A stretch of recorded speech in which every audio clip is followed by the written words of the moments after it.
My story's better than yours. The teeth edition, what do you got for us? Getting a root canal done, and I take a lot of anaesthetic, and things weren't numb when she stuck the hot needle in to clean the nerve out at the bottom of the tooth.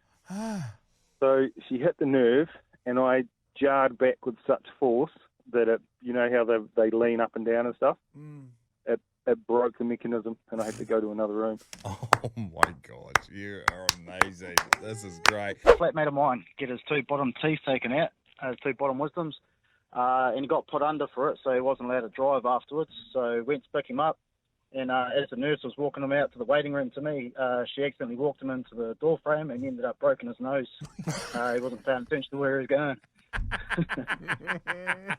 This one here from Ben. I had a massive infection under my broken molar and had put up with it for about 4 weeks of agonising pain. It got so bad that the infection was oozing out the back of my ear. Oh, my gosh. Oh, my gosh. And I found this out when I got stomped on the head in rugby. I had a hole there. I was in so much pain. The side of my face was so swollen that they weren't going to do anything because anaesthetic wasn't going to work until the infection was clear. I told them that I didn't give a rat's ass and they needed to pull this demon thing out of my head. So they did. No anaesthetic, no nothing. 2 dentists pulling like a human chain, me strapped down to the chair, head strapped to the headboard so that it didn't move, and bang, out she came.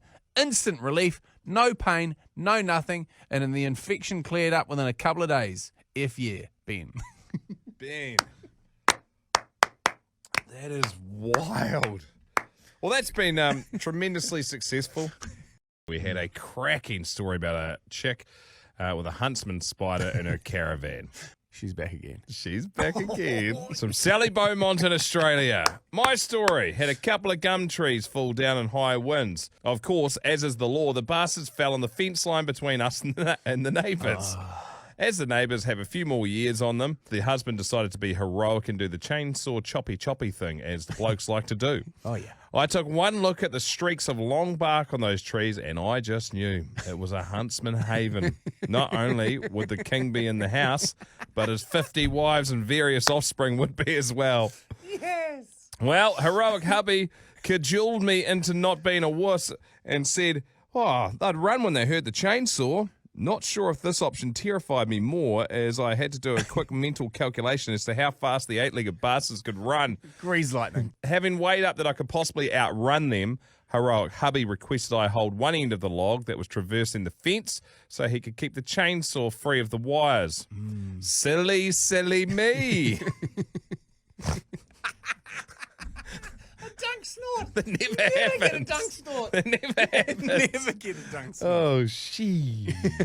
As the chainsaw cut through the bark and into the huntsman's death camp, there were hundreds of them pouring forth, from babies through to mamas and papas and grandparents and cousins. You get my point. The chainsaw was cutting through the log and spewing the hairy bastards out onto me, a bit like being flicked off a conveyor belt or a treadmill, with me at the end. They were on my hands, my face, my arms, one after another. I went full meltdown like a Claxton clanging siren wailing. This is not a drill moment. Subsequently, I did the whole one-legged hop, arm flailing, accompanied by an animal wailing sounds. Unfortunately for the heroic hubby, my antics meant I was not holding the log down anymore. Uh-oh. Remember, it was lying across a squish and taut fence, said log. Now free of my grasp, decided to become a pole vault with my heroic hubby and chainsaw on the other end. This is amazing. Someone please turn this into a cartoon. The words that came out of that man's mouth are unrepeatable, guys.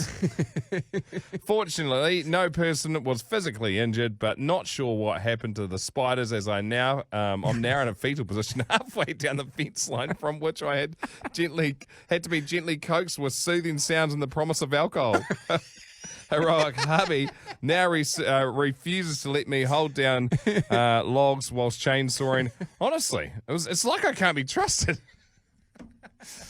I think it's safe to say evolution was drink driving when making huntsman spiders. There was no need for a huntsman spider to be the size of a dinner plate.